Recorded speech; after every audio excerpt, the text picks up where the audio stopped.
Mənim qarnım var, istəyirəm qarnım getsin. Çox gözəl bir təşəbbüsdür. Amma o qarnınızın görünən hissəsidir.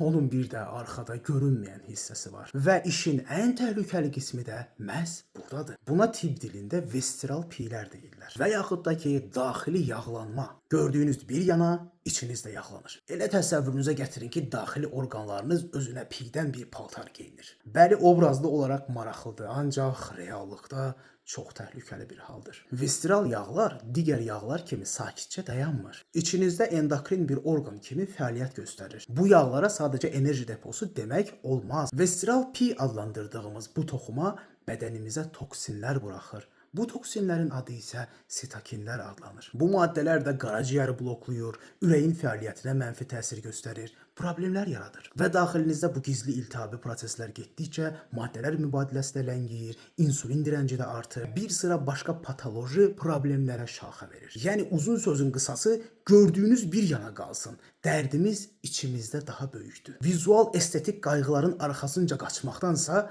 daxili orqanlarımızın sağlamlığı haqqında düşünməliyik. Bu videonu mütləq bu problemdən əziyyət çəkən bir tanışınıza göndərin. Gəlin ona birlikdə izah eləyək ki, problem sənin qarnından daha böyükdür. Diqqətiniz üçün təşəkkür edirəm. Gələn videolarda görüşərik.